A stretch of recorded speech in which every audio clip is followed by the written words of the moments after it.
video mới ní chung nhầm pua bong đại chỉ nhạc cục rong này lộ chi bị sẻ từ trong video muốnខ្ញុំបានបង្ហាញបងអំពីរបៀបដែលបុគ្គលិកគាត់អាចមើល performance KPI របស់ខ្លួនឯងតាមរយៈ app check in me តែបងបានអាសាឲ្យគាត់ធ្វើជាប្រចាំថ្ងៃ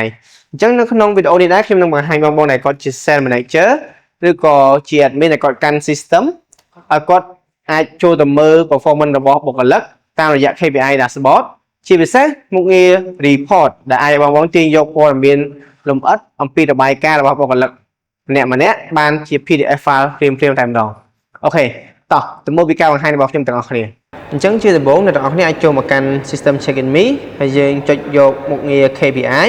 ហើយយើងចូលទៅកាន់មុខងារថា dashboard ជានៅក្នុង dashboard នេះគឺជា dashboard KPI ដែលយើងអាចមើលទៅលើ performance របស់បុគ្គលិកយើងបានអញ្ចឹងមានឈ្មោះពួកគាត់មានទៅលើ diary KPI ដែលគាត់ត្រូវធ្វើខ្លះប្រចាំថ្ងៃហ្នឹងហើយមាននឹង monthly សរុបគាត់ធ្វើបានប៉ុណ្ណាហើយនៅក្នុង chat នេះដែរគឺយើងអាចមើលបានទៅលើភាគរយក្នុងចំណុចមួយក្នុង KPI របស់គាត់ហ្នឹងថា lead គាត់បានប៉ុន្មានភាគរយហើយ file lead បានប៉ុន្មានភាគរយហើយ meeting discussion ឬក៏គាត់ close deal win ហ្នឹងបានប៉ុន្មានភាគរយហើយអញ្ចឹងយើងអាចមើលបានទៅលើបុគ្គលិកទី1នេះគាត់ over ហើយបុគ្គលិកទី2ទី3នេះគាត់អត់ទាន់គ្រប់ target ចឹងទេយើងអាចមើលបានអូខេអញ្ចឹងទៅលើ dashboard KPI យើងមានខ្លីៗប៉ុណ្ណឹងហើយខ្ញុំចូលទៅមុខងារ report មួយទៀតដែលសំខាន់ដូចគ្នាជាយើងអាច filter ចន្លោះថ្ងៃដើម្បីមើលទិន្នន័យពួកគាត់បានមកពីថ្ងៃទី21ដល់សំទោសពីថ្ងៃទី1ដល់ថ្ងៃទី25ខ្ញុំចុច filter ឬក៏ view report ហ្នឹងមកវានឹងបង្ហាញមកហើយខ្ញុំសុំមើលតើបុគ្គលិកប្រហែលអ្នកទេអូខេយក2អ្នកនេះចុះអញ្ចឹងវានឹងបង្ហាញ summary ទៅលើ task មួយរបស់ពួកគាត់ហើយនឹង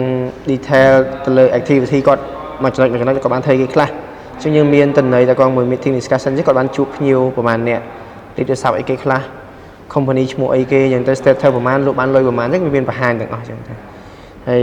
បុគ្គលិកខាងក្រោមនេះដូចគ្នាគឺមានបង្ហាញទិន្នន័យ detail ទៅលើចំណុចមួយរបស់គាត់ដែរហើយដែលសំខាន់ហ្នឹងគឺយើងអាចទៅការ save ជា PDF ទៅលើទិន្នន័យ report របស់ពួកគាត់នឹងបានដើម្បីទុកក្នុង computer ឬក៏ send ទៅកាន់ផ្នែកថ្នាក់លើណាផ្សេងៗដូចគ្នាអូខេអញ្ចឹងតើតើជាមួយនឹងមុខងារ